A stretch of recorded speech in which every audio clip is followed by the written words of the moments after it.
Hi everyone, this is Denise. Welcome to my lesson makeover. I chose to focus on better engagement in the online classroom for a lesson that I use in my 6th grade English language arts classroom on text connections. This is a lesson for the beginning of the year as we're getting kids back into the habit of reading. I try to help them find the enjoyment of reading.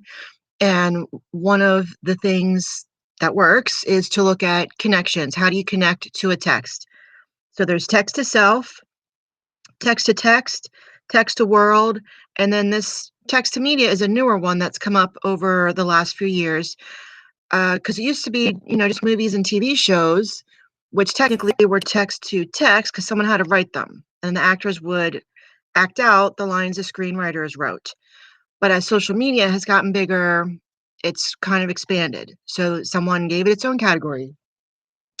So while kids are reading, they're supposed to, if something reminds them of something they've seen or heard in the media, how is the text similar or different from what they've seen in media?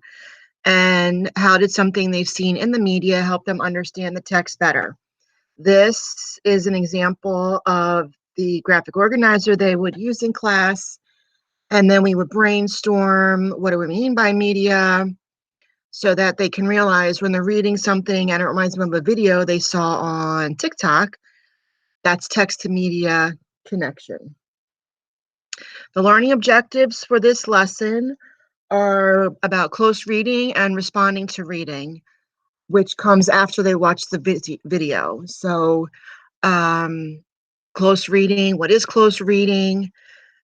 Annotating while you're reading on grade level, and then the responding to reading. You'll see the standard does include reflection. It's not just, text-dependent analysis. So this lesson comes at the end. We'll keep doing that. This will be the 4th one. So kids have been responding for a couple of days to get back into that habit. So before, the lesson was a whole group direct instruction. Students would take notes on that graphic organizer. We would watch the video, whole group on a smartboard. I would pause to ask questions. Then the students would read the article on paper and use their annotation marks or take notes in the margins. And students would discuss the article using Think, Pair, Share. And then we would work on the response. I would model it using a document camera, and students would write their own response at the bottom of the graphic organizer. So to increase engagement, I'm thinking about participation and accountability. For participation, students use Think, Pair, Share during the whole group lesson, but only a few end up sharing with the whole class. I'd like to get more students sharing their opinions. And for accountability, every year there are students who don't take notes or write their response or finish their response in their notes. Even though I walk around and everyone is working, there's always a couple of kids who just, when I go to check their work, is blank. So I would like to prevent that. And I would also like to allow for student-to-student interaction in a virtual setting, especially since my district is starting virtual. So this is what I came up with for after a flipped lesson. For the first part about the close reading, I would do some kind of a poll.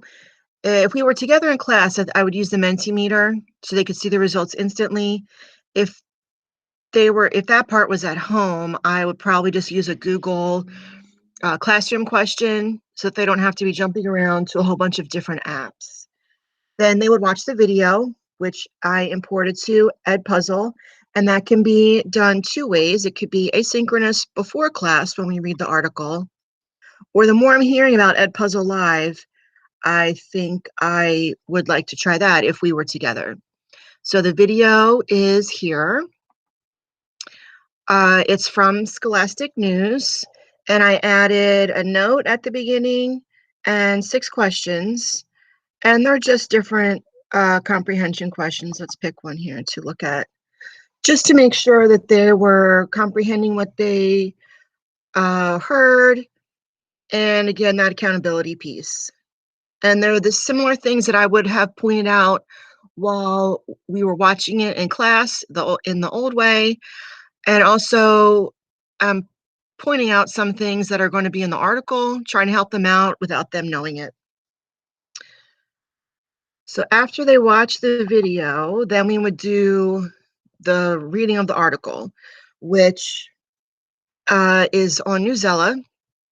And they would have used Newsella at least a couple of times before we got to this lesson, so they're familiar with the highlighting, how to take notes.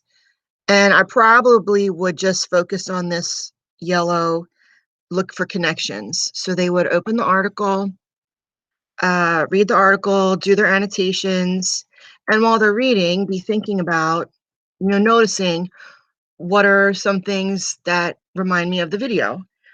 Um, Especially some things are different. This article is written 5 years after the video was taken.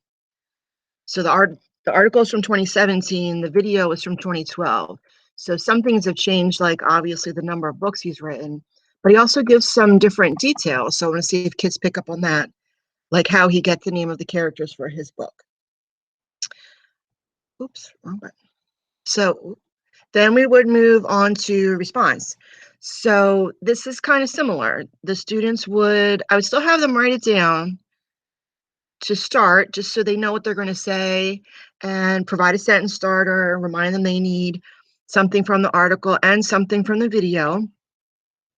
And then to increase engagement, instead of just, they would normally just share with the person at their table, they're going to record it on Flipgrid. And we would have used this a few times before this lesson, so they'd be comfortable with that.